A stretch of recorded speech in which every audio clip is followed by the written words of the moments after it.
औज़ु बिल्लाहि मिनश शैतानिर रजीम बिस्मिल्लाहिर रहमानिर रहीम कुल हुवल्लाहु अहद अल्लाहुस समद लम यलिद वलम यूलद वलम यकुल लहू कुफुवन अहद बिस्मिल्लाहिर रहमानिर रहीम कुल हुवल्लाहु अहद अल्लाहुस समद लम यलिद वलम यूलद वलम यकुल लहू कुफुवन अहद बिस्मिल्लाहिर रहमानिर रहीम कुल हुवल्लाहु अहद अल्लाहुस समद लम यलिद वलम यूलद वलम यकुल लहू कुफुवन अहद बिस्मिल्लाहिर रहमानिर रहीम अल्हम्दुलिल्लाहि रब्बिल आलमीन अर्रहमानिर रहीम मालिकि यौमिद्दीन इय्याका नअबुदु व इय्याका नस्तईन इह्दिनस सिरातल मुस्तकीम सिरातल लज़ीना अनअमता अलैहिम गैरिल मग़ज़ूबि अलैहिम वलद्दालीन बिस्मिल्लाहिर रहमानिर रहीम कुल हुवल्लाहु अहद अल्लाहुस समद लम यलिद वलम यूलद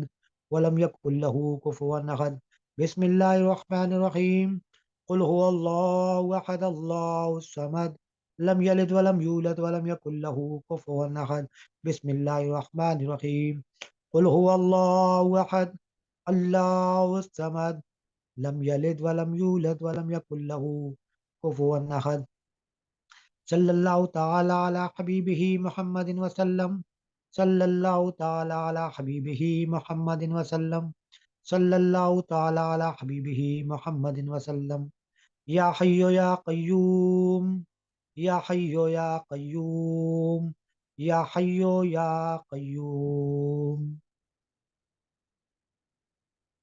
अस्सलामु अलैकुम वरहमतुल्लाहि वबरकातुहू। जी आज 8वां रमज़ान से हम मुस्तफ़ीद हुए और पहला अशरा ख़त्म होने के करीब है। पहला अशरा ख़त्म होते होते हमारी सबकी गिरफ्त शऊरी आवाज़ पे कमज़ोर हो चुकी है और लाशऊरी तहरीकात का इजहार हम सब महसूस कर रहे होंगे कि लाशऊरी चीज़ें हमारे अंदर बेदार होती चली जा रही हैं। उसकी मिसालें क्या होती हैं कि ख्वाब में सूरत आ जाती है, तेज़ी आ जाती है। ख्वाब जिनको नज़र नहीं आ रहे उनको अमूमन ख्वाब नज़र आना शुरू हो जाते हैं और जिनको आते हैं तो उनमें ख्वाब की या तो मिकदार ज़्यादा हो जाती है, तादाद ज़्यादा हो जाती है या उनका ड्यूरेशन लंबा हो जाता है। और जिनको पहले से ख्वाब बहुत आते हैं उनके ख्वाब में वजाहत ज़्यादा हो जाती है।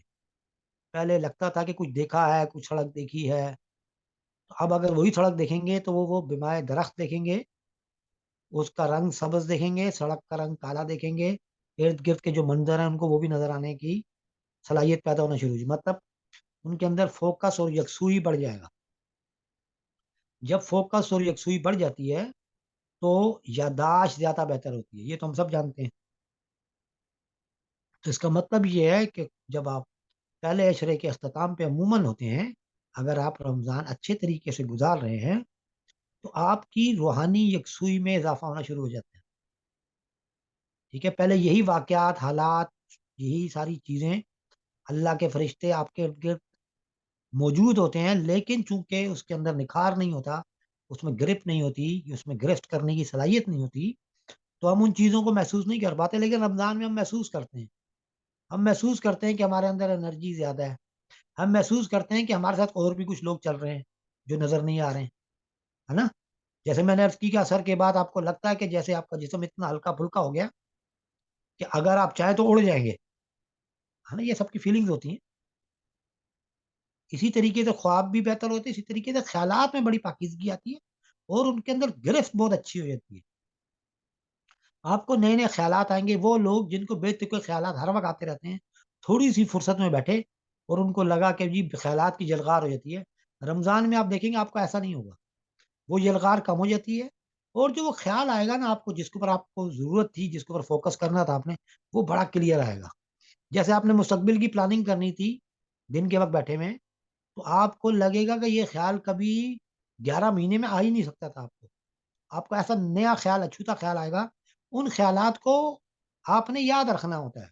तो ये इंस्पायरेशन की प्रैक्टिस करने की ज़रूरत है कि आपको क्या ख़्याल आया। इसी तरीके से आपको ख़्याल आता है कि भई आप थोड़ा-सा एक नफ़ल और पढ़ लो, तो बस आप ये प्रैक्टिस करवा रहा हूँ। ये प्रैक्टिस के लिए मैं बता रहा हूँ कि भाई आपको ख्याल आए कि भाई आपको एक नफल और पढ़ना चाहिए, तो आप एक नफल पढ़ दो। आपको ख्याल आए कि थोड़ी देर और बैठना चाहिए, आप थोड़ी देर और बैठ जाओ। लाजानी लामानी किस्म के ख्यालात को आप रिजेक्ट करें। बाकी ख्यालात को आप उसके ऊपर अमल करने की कोशिश करें, जो जिसकी प्रैक्टिस आपने छोटे ख्यालात को एक्सेप्ट करने से करनी है। ये नहीं कि रोड के ऊपर छलांग मार दें या स्पीड एकदम 200 कर दें गाड़ी की। इस टाइप के ख्यालात का नहीं कह रहे हैं, ठीक है। तो छोटे छोटे ख्यालात को पढ़ने की कोशिश करेंगे, आपको ख्याल आएगा, क्लियर आएगा कि ये सामने जो खातून बैठी है इनको पैसे दो, और सामने वाले जो बड़े मियाँ उनको पैसे नहीं देने, तो बस नहीं देने, ठीक है। तो अब इस तरीके से ख्यालात को, जो आने वाले ख्यालात हैं उसके ऊपर नजर रखें कि आपको क्या ख्याल आ रहा है। जो लोग उस पर अमल करने में मुश्किल हो रही है, वो खाली ख्यालात के ऊपर नजर भी रख ले, वो भी काफी है। बेख्याल ना हो इसमें भी, वो ये देखें उनको क्या ख्याल आ रहा है, वो जा कहाँ रहा है, कहाँ से आ रहा है, कहाँ पे आ रहा है, और कहाँ जा रहा है। इसकी प्रैक्टिस शुरू करें, ताकि 10वें रमजान के बाद हम लोग जब थोड़ा सा अपने असबाक शुरू करेंगे, और अल तजल्ली के प्रोग्राम का मैं हवाला दे दूंगा, जो हमारे किताबचे छपे हुए हैं वह मैं आपको बता दूंगा, तो उसमें से आप लोग करते रहिएगा। मेरी तरफ से ये रहनुमाई जो मैं मुझसे कर सकता हूँ, जो मैंने खुद की थी, तो जो कुछ मामलात मुझसे गुजरे, उसकी तजर्बे की रोशनी में मैं आपकी इंशाल्लाह रहनुमाई करता रहूँगा। लेकिन इंशाल्लाह आपको लगेगा आपका रमज़ान बाकी रमज़ानों से बहुत मुख्तलिफ गुजरा, बाकी सब लोगों से बड़ा मुख्तलिफ रमज़ान इंशाल्लाह गुजरेगा। आपका रमज़ान ज़्यादा एनर्जी वाला गुजरेगा, आपका रमज़ान ज़्यादा आपके लिए रूहानी गुजरेगा।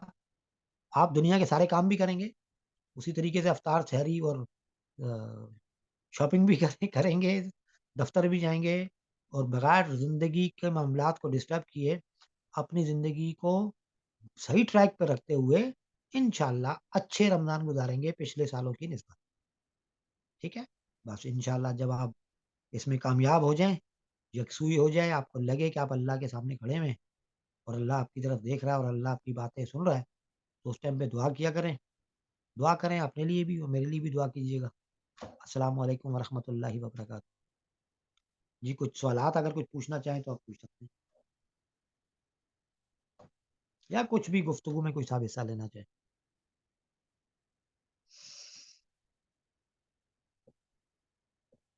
जी,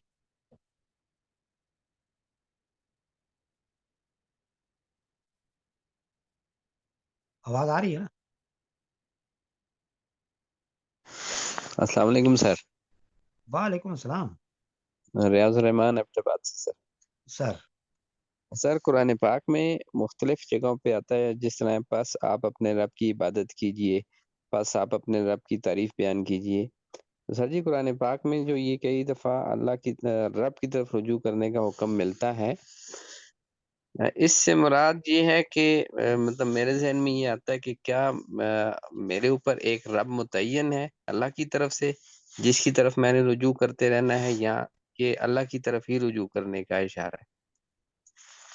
अल्लाह ने उसमें मेंशन किया हुआ ना, रब की तरफ मुतवज्जो होना है या अल्लाह की तरफ। देखिए अल्लाह का निज़ाम जो है, जो जी अल्लाह सर। के लिए काम कर रहा है, वो रब के तहत आता है। अल्लाह की सिर्फ जो है ना रबूबियत, उसके जी, तहत काम कर रहा है।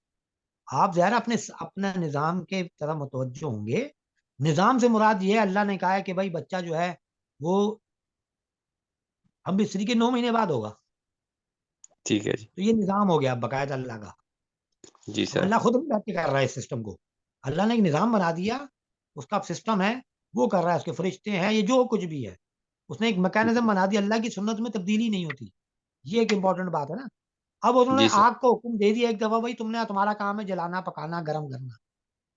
ठीक अब है। आपको खाना खाना है, तो अब आप क्या करेंगे? रब की तरफ रुजू करने का मतलब ये है कि अब आप खाने को आग पर रख के पकाएंगे, सर पे रख के नहीं पकाना है, बर्फ पे रख के नहीं पकाना है, सही है।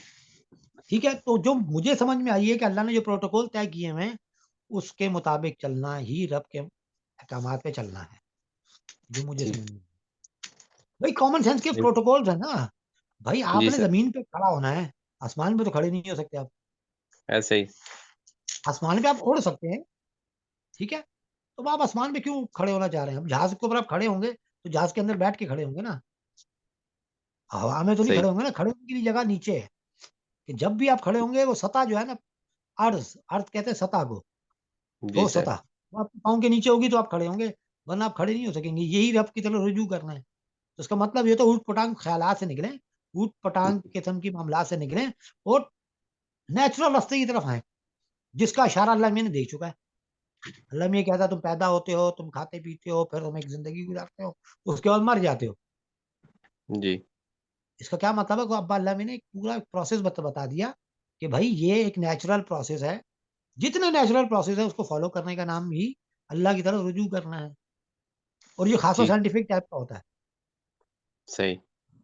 ठीक है। तो मेरी ठीक समझ हो। ये कहती है कि अल्लाह की तरफ रुजू करना, अल्लाह रब की तरफ रुजू होने की तरफ अल्लाह ने निशानदेही की है कि भाई अपने आप को थकाओ मत, उल्टी सीधी टकराई मत मारो, जो मैंने निजाम बना दिया है उसको फॉलो करो। दरिया के रुख पे बहने की कोशिश करें। मुखालिफ सिम तैरेंगे कहीं ना कहीं पहुंच ही जाएंगे, शायद क्रॉस कर ही जाए, थकने की क्या जरूरत है भाई। दरिया ऐसे के ही। भाव पे छोड़ दो, दरिया आपको किनारे लगा ही देगा। सही। है ना? ठीक है, कुछ लोग क्रॉस कर जाते हैं मुखालिफ सिम तो वो कुछ चैंपियन नहीं बन जाते। हाँ जी। ठीक है, वो एक आध मरतबा ही होता है। उसके बाद क्या होता है, उसको फिर फॉलो करना पड़ता है। अगली मरतबा करता, अब सा नहीं मेरे अंदर। सही। ठीक हो गया। ये तो तबाह करने की जरूरत नहीं है। मुझे तो ये समझ में आई है, आप आपके सहन में कुछ और है तो वो बताइए कहानी। नहीं सर, बस ये मुझे अब समझ आ गई है सर। पहले मेरे जहन में नहीं था ये, अब आपने जो एक्सप्लेन किया अच्छा समझ आ गया। Thank you sir, thank you. जी शुक्रिया। जी।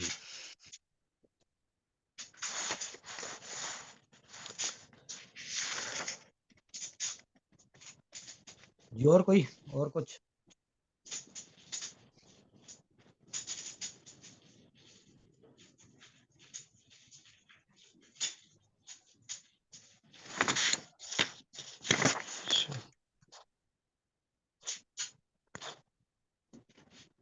बेशक क्वेश्चन के बाद आपने अपनी वीडियो बंद कर दिया करें ताकि अगले को दूसरे को भी मौका मिले, तो जी बंदा सर। भी समझे ये बातचीत चल रही है। यही कुछ और है कि आप कोई कोई और बात करना चाहेंगे? नहीं है तो सब रियाज भाई से कंटिन्यू करें। अस्सलाम वालेकुम सर। जी वालेकुम सलाम। सर क्या हाल है, खैरियत से हैं? अल्हम्दुलिल्लाह। सर मेरा क्वेश्चन जो है वो परसों रात से जो रिलेटेड है, आपसे बाबर भाई ने सवाल किया था कि सोता कौन है, रूह सोता है, औरा सोता है या सो बॉडी? तो आपने कहा बॉडी। हाँ। तो सर मेरा सवाल ये है कि रूह का जो खुराक है वो अल्लाह का जिक्र है, और जो बॉडी है वो हम रोटी शूटी खाते हैं। ये औरा का खुराक क्या है सर? औरा क्या खाती है? जज्बात, फीलिंग्स, अच्छा सर। फीलिंग्स खाती है, फीलिंग्स, फीलिंग्स, जज्बात। अच्छा। प्यार, मोहब्बत, उल्फत, ये इसकी खुराक है। जितनी फीलिंग्स है ना, खुशी की फीलिंग्स, नफरत की फीलिंग्स, ये इसका मजमुआ होता है। और आज इसमें मिसाली फीलिंग से बना हुआ है। यही तो हमारा नफ्स है, यही हमारी नफ्सियात बनाता है। वही जमा हो रहा है ना सारी फीलिंग्स जितनी है ना, देखे ना, हम खाना खाते हैं हमारा पेट भरता है, समझिएगा। शिबिर आ रही है बस। जी सर, जी सर। हम खाना खाएंगे, हमारा पेट भरेगा, हमें कुछ महसूस होगा, है ना, कि मजा आ गया खाने का। तो ये जो महसूस हुआ ना, ये किसको महसूस हुआ? ये फीलिंग्स, फुलनेस की जो फीलिंग है, पेट भर जाने की, शुक्र की जो फीलिंग है, ये कहाँ पे गई? ये औरा की गजा बनी। उसके बाद मैं और अच्छा औरा मिलके कहते हैं, यानी कि अल्लाह की तरफ मुतवज्जो होते हैं, फिर कहते हैं अल्लाह तेरा शुक्र है, तूने पेट भर के खाना खिलाया। तो ये अल्लाह का जिक्र हो गया, अल्लाह की तरफ रुजू हो गया, ये औरा, रूह की भी गजा हो गई मुकम्मल। अब समझ रहे? ठीक है सर। ठीक है सर। जैसे आप बीमार हैं, आप बीमार हैं, जिस्म बीमार है ना, जिस्म बीमार है, रगड़ा लगे जा रहा है, लगे जा रहा है, आपको कोई दवाई माफक नहीं आ रही, होते होते एक दवाई अचानक आपको मिलती है, आप फिजिकली वो दवाई खाते हैं। या कोई बंदा फिजिकली आपको दम करता है, फूक मार देता है। होता है ना कि बाद लोगों को फूक ऐसे लगती है, ढस कुछ हो ही जाता है ना। तो कोई फूक मार देता है, दम कर देता है, या कोई आपको गोली खिला देता है। उसके बाद जब आपकी तबीयत बेहतर होती है, जो फीलिंग्स होती है, जिस्म आपका बेहतर जी। हुआ, और खुराक किसको मिली? दवाई किसको मिली साथ में? आपके औरा और को। अब समझ रहे? तो जी वो सर। उसका इजहार करेगा तो आप महसूस करेंगे। तो वो जो महसूसात हैं वो औरा की गजा है। आपने नमाज पढ़ी, फिजिकली पढ़ी ना, जी सर। लेकिन जो इत्मीनान आया कि यार शुक्र है मेरी आज 5 पूरी हो गई, ये जो फीलिंग आई, ये उसकी गजा है औरा की। ठीक है सर। ठीक ठीक समझ रहे हैं है, बात जरूर। को? बिल्कुल सर, बिल्कुल सर। तो इसी तरीके से अच्छी बीवी मिली, जो फीलिंग्स आई, मोहब्बत की, अल्लाह का शुक्र की, वो औरा की खुराक है। ठीक है सर, जबरदस्त। ठीक है, मौसीकी किसी की गजा नहीं है, बेफिक्र रहो।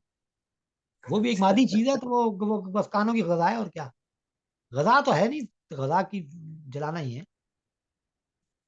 ठीक है सर, ठीक है सर, ठीक है, बहुत चल, शुक्रिया सर। बहुत शुक्रिया सर।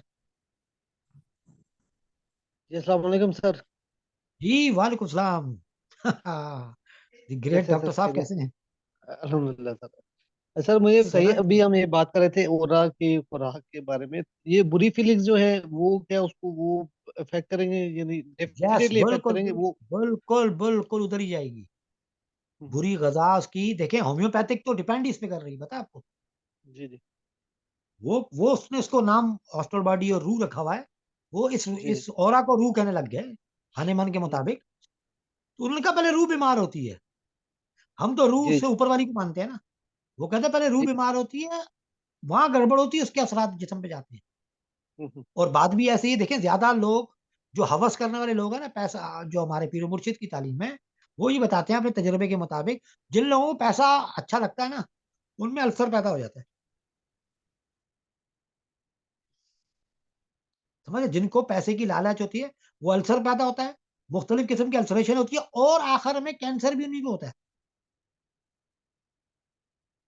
तो डीप स्टडी करें कैंसर की, वो क्या है, रप्चर्स है। अल्सर क्या, रप्चर्स है ना? ठीक है। अगर डीप स्टडी करें तो किसी स्किन की किसी लेयर की स्टडी, रप्चर का मतलब है कहीं डीप इनसाइड टिश्यूज डैमेज हुए हैं, टिश्यूज में रप्चर हुआ है। तो जो टिश्यूज धड़ाधड़ डैमेज होते हैं, वो रिपेयर नहीं होते, तो वो क्या होता है, इरिवर्सिबल हो जाते हैं, किसी न किसी डिजीज की शक्ल अख्तियार कर जाते हैं। तो वो जब रिवर्स इरिवर्सिबल हो गए, तो वो कुछ अर्सा गुजरने के बाद क्या होगा, वो इर्द गिर्द के सेहतमंद सेल्स को खाना शुरू कर देते हैं, इट्स कॉल्ड कैंसर। लेकिन स्टार्ट कहां से हुआ? उसी सोच से। बहुत ज्यादा कैलकुलेशन में रहने वाले लोग, यस। जी जी जी। ठीक है। तो इसी तरीके से हमने, और आपका क्या बात थी मजीद, सॉरी? हाँ, ये सर खुराक की। यस, हो रहा। अब देखें, एक बच्चा है, उसको अपने बाप की तवज्जो सही मिलती है,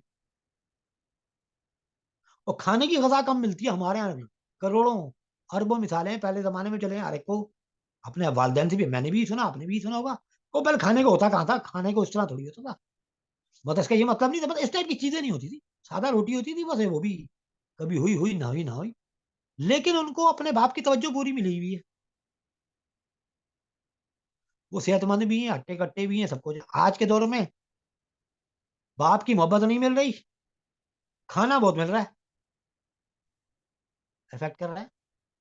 इसकी बहुत सारी मिसालें दी जा सकती हैं, इसमें उलझे बगैर सादा सा जवाब ये है, यस, बिल्कुल। इसकी गजाएं, अच्छी और बुरी गजाएं, जैसे हमारे पेट में जाती हैं ना अच्छी बुरी गजाएं, इसी तरीके से औरा के अंदर भी जाती हैं, और औरा को मुतासिर करती हैं। बुरी सोबत खलफशार शुरू कर देता है, यार मैं गलत कर रहा हूँ, मैं गलत बैठ रहा हूँ, इन लोगों में मुझे नहीं बैठना चाहिए। हाँ, कोई जरूरी नहीं, कोई शराबी कबाबी कबाबी की बात करो, ऐसे लोग जो नशुक्रे होते हैं, बंदा फील करने लगा था, ये तो हर वक्त रोता रहता है, इन लोगों को बस नहीं बैठना चाहिए, मेरी सोच भी खराब हो रही है ना? होते हैं ना? तो ये भी फीलिंग्स है ना, तो फीलिंग्स, मैं कह रहा हूं भाई डॉक्टर साहब, मैंने कहा मैं और आप इंपॉर्टेंट है, अपने आप को अहमियत दें आज से। आप कोई नाली का कीड़ा तो नहीं पैदा हुए, अपने आप को इंपॉर्टेंस दें। अल्लाह ने आपको किसी मकसद के लिए पैदा किया, आप सबसे इंपॉर्टेंट है, और अल्लाह ने आपसे कलाम किया, और अल्लाह ने उसके लिए नबी भेजे, और आखिरी नबी सल्लल्लाहु अलैहि वसल्लम भेजे, उनके हाथ एक किताब भेजी कि कहीं अगर हिदायत की जरूरत पड़े तो भाई इस किताब में ढूंढ लेना, आप इतने इंपॉर्टेंट हो। ठीक है, आजिज़ी एक अलग चीज है। आजिज़ी का मतलब ये नहीं है कि यार मैं कुछ हुई नहीं, मैं कुत्ता बिल्ला तो नहीं हूँ डॉक्टर साहब। हम बिल्कुल कुत्ता बिल्ला नहीं है, हम बहुत इंपॉर्टेंट लोग हैं। जो लोग कहते हैं कि जी हम कुछ भी नहीं, भाई ठीक है आप कुछ भी ना हो, हम कुछ भी नहीं अल्लाह के नजदीक, अल्लाह के निज़ाम के नजदीक कुछ भी नहीं। लेकिन उस अल्लाह ने हमें बनाया, किसी मकसद के तहत बनाया, तो हम कितने इंपॉर्टेंट है भाई। तो आज से अपने आप को इंपॉर्टेंस दें सर, अपने आप को कुछ समझें। ये टाइम जाया हो रहा है, क्यों हो रहा है भाई? आप जो काम कर रहे हैं सही कर रहे हैं, उसको और अच्छा और ऐसे लेवल पे लेके जाए जिससे अल्लाह मियाँ ने आपसे तवक्को की है, या जो अल्लाह ने चाहा है। जिस काम में भी अल्लाह मियाँ आपको चूल्हा बना दे, आपको भंगी बना दे, आपको सफाई करने वाला बनाए, ऐसी सफाई करें कि दुनिया बोले कि सफाई का, इसको कहते हैं सफाई का तरीका। इससे अच्छी सफाई कोई नहीं कर सकता। अल्लाह आपको प्राइम मिनिस्टर बनाए तो ऐसा निज़ाम चलाएं कि पूरी दुनिया के लिए, सारी उम्र के लिए याद रह जाए, मिसाल बन जाए। इसको कहते हैं रूहानी थॉट्स, कि अल्लाह ने आपको इसलिए पैदा किया, अब आप वो काम कर रहे हैं, तो आप करें। तो ये कब होगा? जब आप इस लेवल के लोगों के को इर्द-गिर्द रखेंगे, क्योंकि वो आपकी ऑरा की ग़ज़ा गंदी करता जाएगा, आप डाउन होते जाएँगे। देखिए ना, मैं आपको कहता हूँ डॉक्टर साहब आप बीमार लग रहे हैं। मैंने जुमला कहा है ना, आपके ऑरा के अंदर घुस रहा है और आप तबीयत आपकी डाउन, फिज़िकली आप डाउन हो गए। ये तो रोज़मर्रा का मुशाहिदा है। माँ के पास बड़ी खतरनाक तरीन सुरचाल में चला जाए, माँ बाएँ फैलाती कहती है, "आजा मेरा बच्चा।" कुछ नहीं, सब खत्म, फिनिश हो जाता है। ये क्या है? माँ की रूहानी ताकत सीधा जाके औरा के साथ टच होती है, औरा को फीड करती है। बाप का शफ़क़त या प्यार से देखना, सीधा आपके औरा को फ़िल कर देता है। आप देखिए ना कहाँ पहुँच जाए एनर्जी, आपको किसी की ज़रूरत ही नहीं होती। भाई आपको माँ-बाप की तरफ से मिल रहा है, आपको किसी की क्या ज़रूरत है? वो बंदे का कॉन्फिडेंस ही कहीं चला जाता है। तो उसके ऑरा ने इसको मुतासिर किया। ऑरा को किसने मुतासिर किया? इन ग़ज़ाओं ने, अच्छी-बुरी ग़ज़ाओं ने। जैसे जिस्म को मुतासिर करता है, ऐसी अच्छी-बुरी ग़ज़ा को। उसका असर जाता है रूह के ऊपर है, रूह फिर एहतजाज करती है। एहतजाज करती है तो वो जिस कैफ़ियत से गुज़ारती है आपको, उसका नाम है जहन्नम। वो कहते हैं चलो बर्न करो अब। ठीक है, तो ये है सर आपका।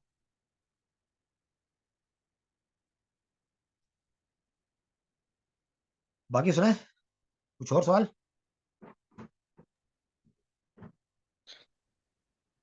सर इसी से रेलेवेंट जो हम बात कर रहे हैं कि यानी कि बंदा ऐसे लोगों की कंपनी में बैठे जो अच्छे हैं, यानी जिनकी सोच अच्छी है। तो अगर हमारी अगर फॉर एग्जांपल एक बंदे की अच्छी सोच है, वो उसके इर्द बुरे लोग हैं, तो उसकी अच्छी सोच भी तो ट्रांसफर होती होगी उनकी तरफ, या नहीं होती वो?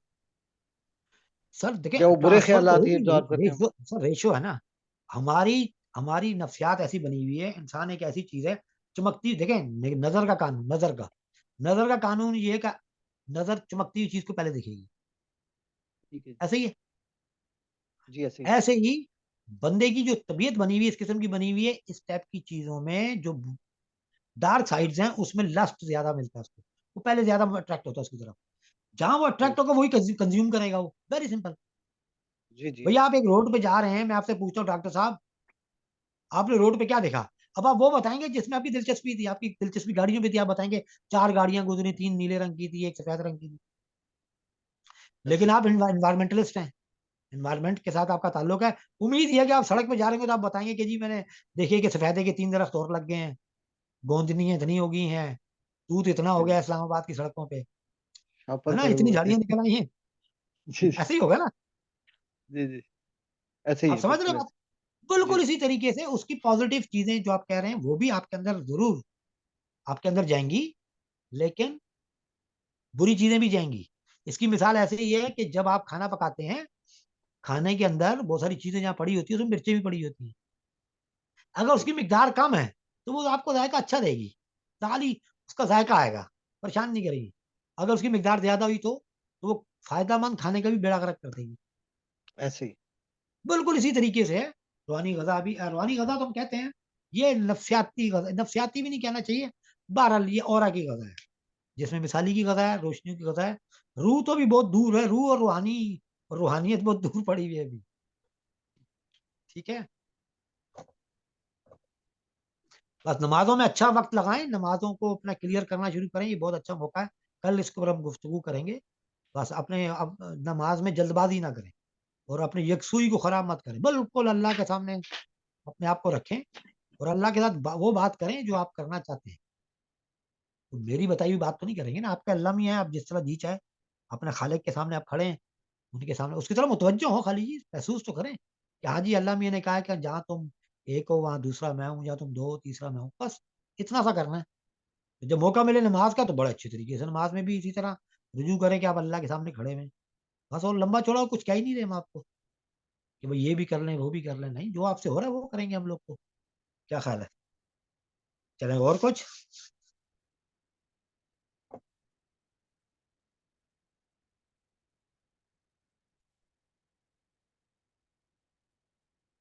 जी क्लियर हो गया डॉक्टर साहब? थैंक यू जी। और किसी ने किसी और ने कोई बात करनी है? कितने मिनट रह गए?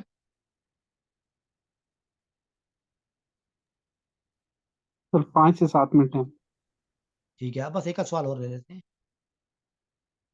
कुछ भी शेयर कर रहे हैं, अपनी बात को शेयर कर रहे हैं, खाली मेरी बात का क्यों इंतजार कर रहे हैं? अस्सलाम वालेकुम सर। जी वालेकुम सलाम, कैसे हैं सभी भाई? लाख शुक्र अल्लाह का, आप सुनाए खैरियत से। अल्हम्दुलिल्लाह जी। सर जी, ये जो अभी हम बात कर रहे हैं इसी से है कि ये जो अभी आपने जिक्र किया, जो हमारी जिस्मानी खुराक होती है ये भी औरे पे असरअंदाज होती है। हम कहते हैं यस। देखिए ना, आपकी फेवरेट गजा है, फर्ज करें बिरयानी, ठीक। बड़ी तरद्दुद के बाद, बड़ी कोशिशों के बाद आपको बिरयानी मिल गई जिसका आपको इंतजार था, फर्ज करें वो बिरयानी जो आप खाना चाहते थे, ठीक है यूं कर लेते हैं। अब वो बिरयानी आपको मिली, अब आपने खाई है। आम खाने से जो कैफियत बनती है और वो बिरयानी जो आपकी वांटेड आपका गजा थी, वो खाने के बाद क्या कैफियत होगी आप, डिफरेंट होगी ना। जी। हमें और समझ में तो आता नहीं, हम कहते हैं कि जी मजा आ गया यार। हमें कुछ समझ में नहीं आता हम किस तरह करें। ज्यादा ज्यादा हम कहते थे अल्लाह तेरा शुक्र है यार। अब ये मुतासिर कर रही है ना आपकी रूह को, आपके औरा को। उसने असल में उसने उसको फीड किया है, उसकी डिमांड थी कि मुझे कुछ मुख्तलिफ चीज दो। अब इसकी जगह मैं आपको ऐसा खाना दे देता हूँ, फर्ज करो आपको टिंडे पसंद नहीं है, मिसाल दे रहा हूँ। ठीक। आपको आज भी टिंडे, कल भी टिंडे, परसों भी टिंडे, तरसों भी टिंडे, चौथे दिन खाएंगे, पांचवें दिन। अब आपकी कैफियत क्या होगी? जो आप खाना ही नहीं चाह रहे, जब आप खाएंगे बिल्कुल आपको और उसको रेजिस्ट करेगा और आपको लगेगा तदाबियत कर दी यार टिंडों ने। अब आप बेशक डॉक्टर के पास जाओ, डॉक्टर को बोलेगा टिंडे कब तदाबियत करते हैं भाई, लेकिन आपको हो रही है, अब आप क्या करोगे? ये खाली हकीम समझता है ठीक। कि क्या ठीक हुआ सर। आपके साथ। ये होम्योपैथ भी समझ जाएगा कि आपके साथ क्या हो रहा है।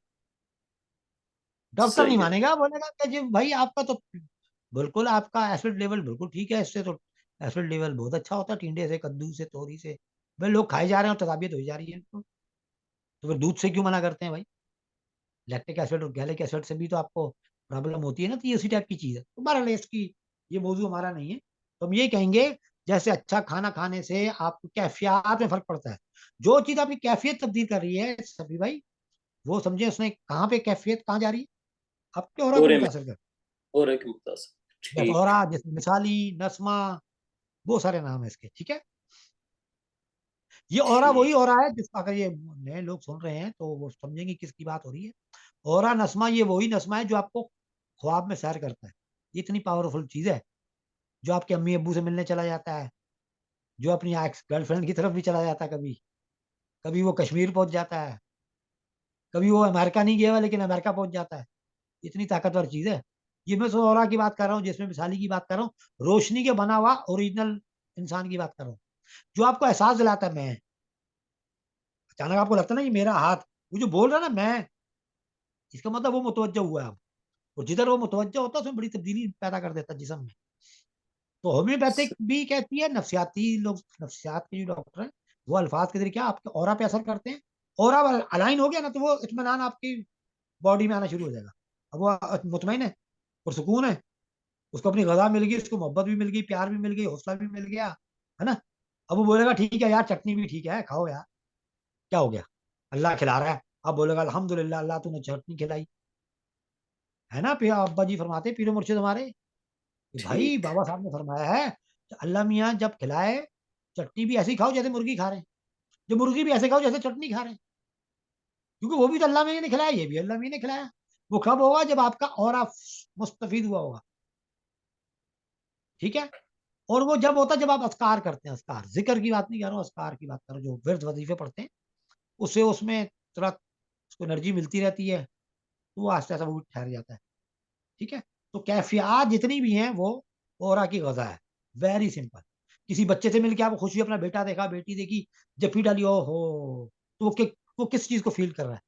फीड किसको कर रहा है? आपके ओरा को।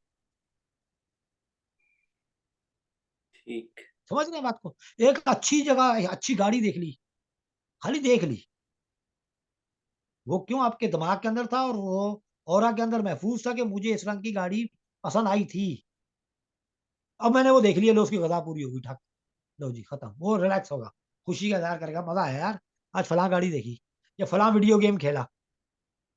जैसे मैं एक, मेरा बचपन था, मेरा बिल्कुल इब्तदाई बचपन की यादाश्त की, आपको याद होगा कि फिल्में देखते थे, वो क्या नाम है, सैटरडे नाइट सिनेमा लगा करता था, आपको याद है? जी जो सर, टीवी पे याद आता। है। हाँ जी, बिल्कुल। तो रात के वक्त पता नहीं कैसे हमारे घर में इजाजत नहीं थी, वो टीवी लगा हुआ था और कोई भी नहीं था। अमूमन मेरे वालिद साहब मेरे कमरे में बैठ के काम करते थे, क्योंकि उनको पता है ये नींद में डिस्टर्ब नहीं होता, रोशनी लाइट वाइट, बाकी सारे डिस्टर्ब होते थे। तो अपने दफ्तरी काम, अखबार के कॉलम जम के और मुख्तलिफ पाकीज़ा वगैरह में लिखते थे वो। तो वो मेरे कमरे में बैठ के लिखते थे, या 10,000 15,000 खतूत आते थे। लेकिन उनको भी आदत नहीं थी टीवी को ऑन रखने की, टीवी मेरे कमरे में ही होता था। तो बहरहाल हम मैंने वो टीवी देख रहा था, सैटरडे नाइट सिनेमा, और उसके अंदर वो डायनासोर की पहली फिल्म देखी थी मैंने। अच्छा। ठीक है। और वो डायनासोर की फिल्म मतलब है मेरे काफी अरसे मेरे हाफ्जे में रही वो। यार ये डायनासोर, उसका अंडा होता है, वो इस तरह उसके पीछे लगता है, उसके पीछे, आप सभी भाई यकीन करिए, इस्तांबुल में मैं बैठा हुआ हूँ, तो मुझे यहाँ पे देखने को मिली वो दोबारा। वो उधर से बस अचानक सामने आ गई, मुझे अच्छा। याददाश्त में मुझे नाम भी नहीं पता, मुझे उसके कैरेक्टर भी नहीं पता। और मैंने सही। गौर से देखा उसको, एक कैफियत पैदा हुई बचपन की, वो जो समझ रहे, याददाश्त थी। जी यार जी, पहले तो बिल्कुल। खाली टीवी भी देख सकते थे ना, रिकॉर्डिंग तो होती नहीं थी कि हम देखते इसको दोबारा, हमें यही नहीं पता जी। था नाम क्या है। वो देखा, अच्छा मजा तो ये तो आया, मजा, ये वो चीज है जो हमने देखी थी। लेकिन मैं देख के हैरान हो रहा था, यार मैं बचपन था, क्या फजूल किस्म की फिल्म बनी हुई थी। आप समझ रहे हैं? सही। लेकिन मैं इतना सेटिस्फाई था, वाह वाह। थोड़ी देखा भी, पूरा नहीं देखा, वो सामने आया सीन, मैंने याद आ गया, अच्छा ये फलां सीन है, ये वही फिल्म है जो मेरी इब्तदाई यादाश्त के अंदर थी। ये मिसाल है। उसने ठीक क्या सर। किया, मेरे औरा के अंदर एक तलातम पैदा किया। मैं एक ऐसा खुश था जैसे पता नहीं, मेरा रमजान का पूरा ठीक। महीना अच्छा गुजर गया, इस तरह की फीलिंग थी। ठीक है। तो इंशाल्लाह ठीक। उम्मीद है आप आपसे मुस्तफीद हुए होंगे। मुझे इजाजत दें, इंशाल्लाह कल फिर ठीक। मिलेंगे। अपने ऊपर काम करते रहें, मेहनत करते रहें, स्लिप मत होने दें इस महीने को, फोकस रखें, जो दुनिया जो कर रही है उनको करने दें, अपने ऊपर आप फोकस रखें, आपने स्लिप नहीं होना। ठीक है। अस्सलाम वालेकुम वरहमतुल्लाहि वबरकातुहू। वालेकुम वालेकुम अस्सलाम। सलाम सर, अल्लाह हाफिज सर। सलाम सर जी। अल्लाह हाफ़िज़ सर। अल्लाह हाफिज हाफिज। सर जी।